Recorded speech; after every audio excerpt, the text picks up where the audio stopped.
Wow, 2024 was a crazy year for Board Game Animal. We made a lot of videos, got to partner and work with a lot of different publishers that we love. Got to interview some awesome folks from the hobby. We went to PAX U and even had Reiner Knizia in one of our videos. 2024 was also an amazing year for games in general. Good grief, was this not an easy list to make. Narrowing it down to a top 10 was honestly so tricky. I will be doing a number 25 to 11 of 2024 as well, because there are many games that I want to compliment there that were fluxing in and out of the top 10 while I was working on this list. So you can imagine this was really hard to narrow down. Let's get right to it. Oh, this feels a little bit like deja vu. Okay. Big surprise a Knizia game made the list, right? Having one of Knizia's games from Bitewing seems to be becoming a little bit of a trend on our top 10 games of the year. They're already throwing quite a few games into the pot for next year, so we'll see what happens. But Cascader, for me, feels like Through the Desert, but dialed up a bit. Even though it's definitely not explicitly what it is, for me it just scratches that itch.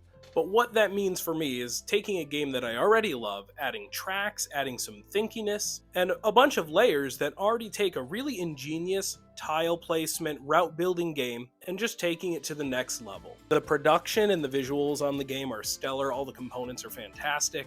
It has a really striking table presence with the bright colors. The actual turn-by-turn gameplay that has classic Knizia simplicity of play, but with dungeons worth of depth in the strategy. I heartily recommend Cascader if you tend to like route building games, track movement, or Knizia's classic tile laying games. Then this one will likely be a game for you. Number 9 is the 6 of 8. The other day online, I said that this was the fastest moving game for me ever, in the sense of the timeline of me discovering the game, finding the game, ordering the game, getting the game, playing the game, and putting it on a list to be in one of our videos. This is that list.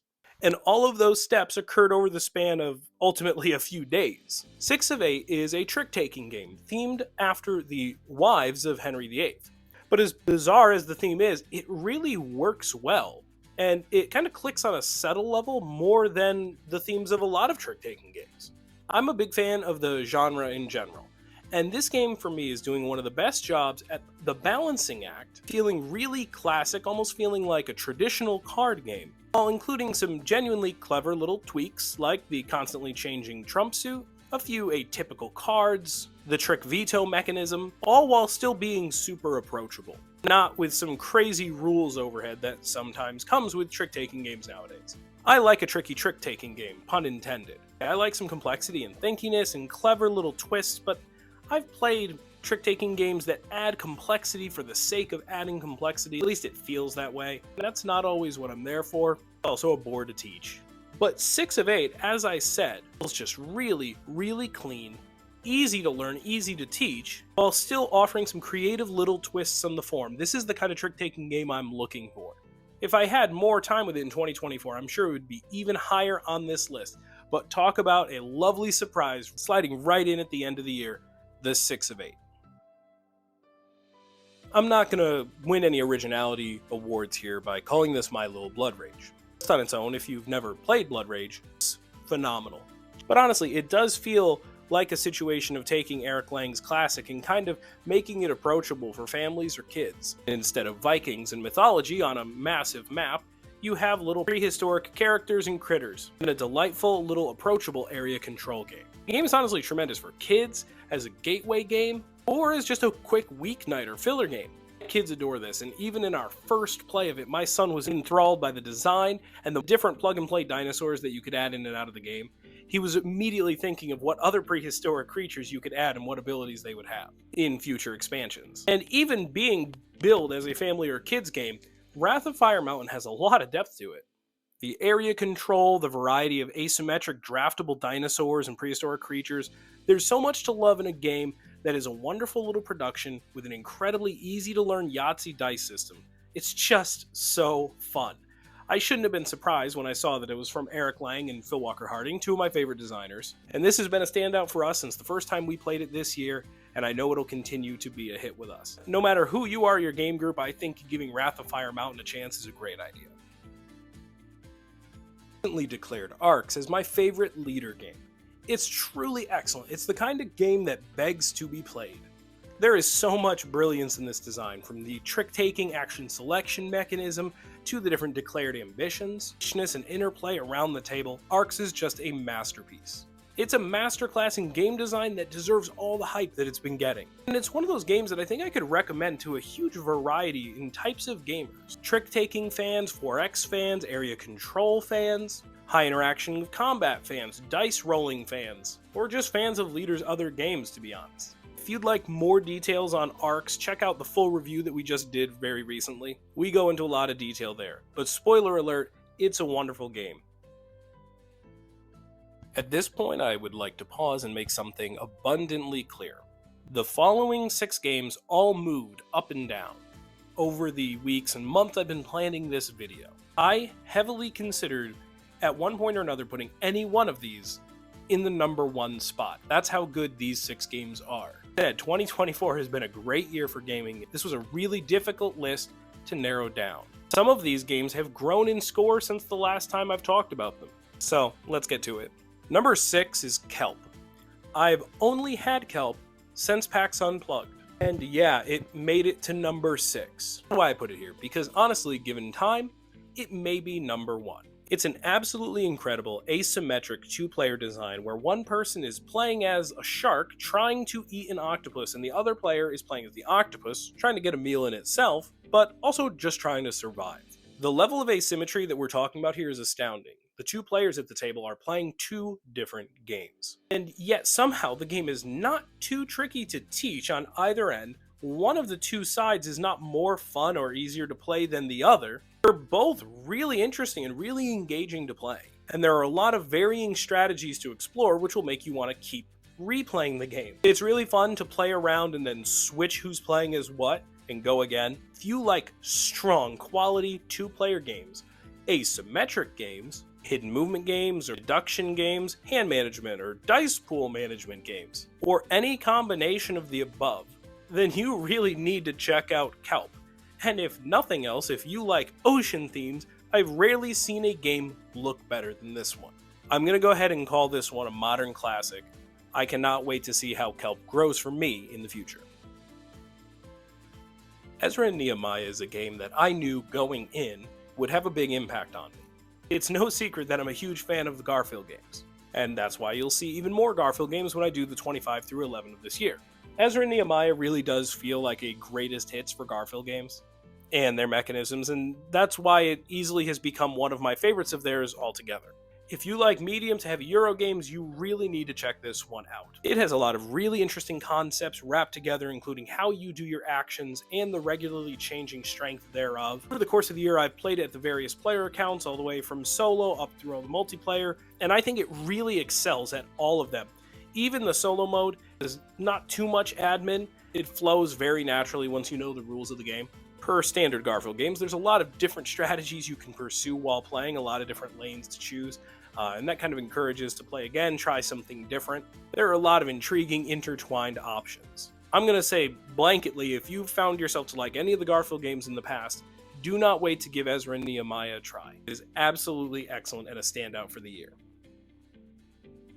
Kyra Delva. Alice Lab and Scorn Stockade are the 2 I'm specifically referring to here today. In Kyra Delva, you're going to manage your hand, roll some dice, try to pass some tests, and dig down into the well deck to explore, while playing various skill cards to handle battles, puzzles, and obstacles along the way. If you like games that are tactical, with clever hand management, a little bit of dice chucking, locking in cool card effects and combos, then this is a game you need to try.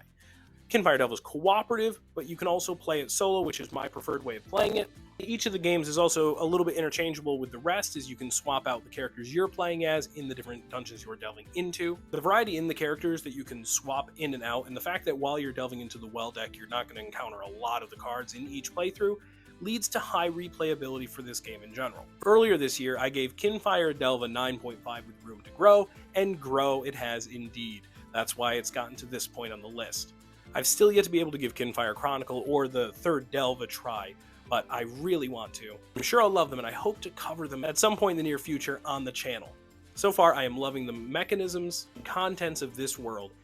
Kyra Delva is a lot of game in a small package that you really should look into. You know, there are not too many board games that I enjoy to the extent where I will buy merch and wear it around. I wonder what game I'm talking about now. Rock Hard 1977 was my most anticipated game of 2024, and boy did it not disappoint.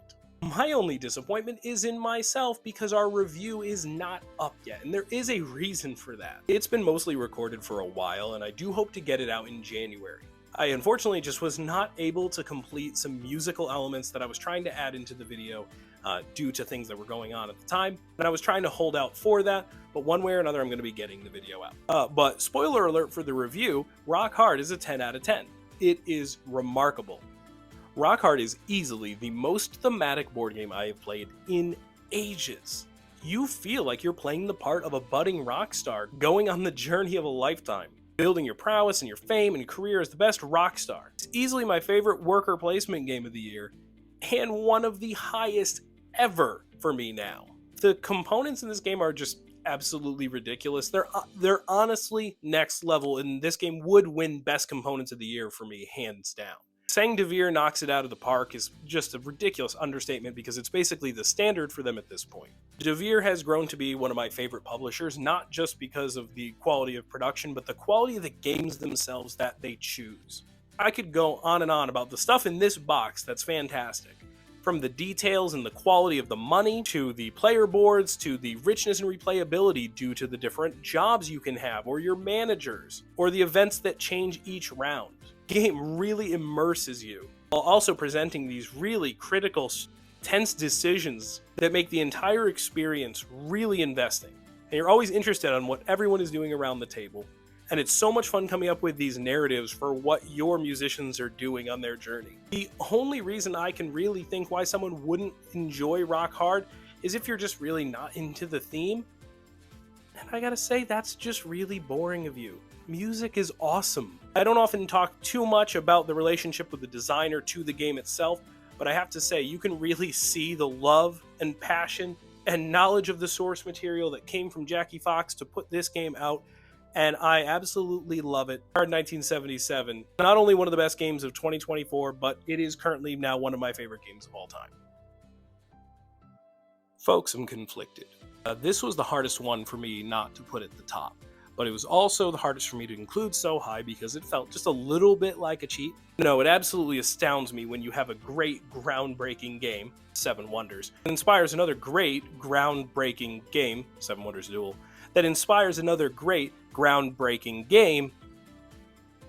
Seven Wonders Duel is already one of the greatest two-player board games out there, period, and one of my personal favorites. I'm a huge fan of the game, and there were only a couple things, some things in the scoring, other little nitpicky things that held it back from being a 10 out of 10 for me. Strangely enough, Duel for Middle-earth omits those specific things, and when I played it for the first time, I just couldn't believe it. As goofy as it may seem, one of the biggest things for me was the endgame scoring of Seven Wonders Duel. I thought the different endgame triggers were more interesting. And I love that endgame scoring is abandoned here completely for just 3 different avenues to victory. I love games with different win conditions. And here, just changing the military track of Seven Wonders Duel into a nice little area control game on a map. Adding the ring track where you're racing down it is just a really awesome game mechanism, but also a really cool physical item in the game. The different race tiles giving you abilities that feel just game-shatteringly game-breaking is wonderful. They feel so incredible to get and just feel like you're cheating at that point, but somehow it's all balanced and works so cleanly, and it doesn't detract from the fact that the game is just this perfectly little put-together package. And you know what? That's just the game. Slap on a theme that may also be a big attractor for you. Slap on Vincent Dutrait's artwork that would also be a big attractor for many people. And you have a game that looks stellar, plays easily yet magnificently, really simple to table and just replay and replay. The game blows me away, and I can confidently say if you like Seven Wonders Duel, if you like Tolkien's work, or if you like Dutrait's artwork, or if you just like exquisite 2-player games, this game is a must-have. I'm out of breath. I hotly anticipated getting to play this one, and even though it came in at the later part of the year, it soared to the top of my list. I purposely didn't really talk about it on the channel at all till now, so I could save it as a surprise for number 1. Primal The Awakening is a massive, straight to the point boss battler that offers a boatload of replayability and variety. Of course, the game looks amazing, that goes without question, but the gameplay itself is just simply excellent. It all somehow manages to feel super epic despite the very minimal movement you're doing around this little circle, and relatively simple board state in general. The ingenuity, the fact that there's really only ever 4 available spots to be standing in, but still having movement be really dynamic, is just brilliant game design. The card play is incredible and is so much fun to try to come up with the best combos. The fact that everything is interconnected and what you're doing can affect your teammate or the boss's behavior just shows the cleverness of the design every step of the way. I love the fact that the boss doesn't even have its own turn, but instead reacts to you or the situation through the use of a clever card system that runs the boss. The fact that your characters will combo off of each other, grow during a battle, it's all super rich and engaging. Super dynamic system that will lure you in to play again and again. My only issue with the game is the size. I mean, it's mildly irritating it can't just fit into a single calyx cube. But, you know, that's really it. That's just silly complaining. At the end of the day, it's all sort of grandiose and luxurious, and yeah, a little bit much, but at the same time, if you love it, you love it. All the miniatures are, of course, incredible, and even despite the game's size, once you get a grasp on it, it's actually super easy to just set up and to get the components out you need to run a game. Super smooth setup and teardown. And to that point, I love the fact that there is a campaign in here, which I have not even touched, but it gives you the option to just do encounters one at a time with a monster. That allows you to go straight into the battles with different scaling difficulty, and the ability to work in the advanced gear that you would otherwise obtain by playing through the campaign, and the rulebook gives you the instructions on how to set any one of these given scenarios up. Which is good because otherwise playing through the campaign and learning all these rules is like 4,000 pages. That sounds like I'm complaining, but I kind of love the fact that that's there, even though I've yet to use it, because there's so much to enjoy in just that plug and play element. It makes it easy to keep bringing back to the table. You pick your characters, you pick a beast, and you go. There are also multiple expansions with more monsters and other playable characters that I would love to sink my teeth into at some point and review in the future if I get the opportunity. There's a lot of content for Primal out there. They look super cool and add even more content to an already awesome, hefty game. But yeah, if you like cooperative games with a lot of intriguing decision space, or hand management combo-tastic games, slick miniatures, boss battlers in general, or great solo experience, which is how I've done the majority of my plays of Primal so far, you really need to check this game out. And that's it for me, Primal The Awakening, my #1 board game of 2024. And that's all, folks. Like I said, you'll be seeing my 25 through 11 a little later this month, as well as favorite 2024 game lists from the other folks behind Board Game Animal. If you have any questions about these games, or if you've played them and want to tell us what you thought of them down below, please do that. We'd love to hear from you. Thank you so much for liking and subscribing as we delve into 2025, and don't forget to always play board games like an animal.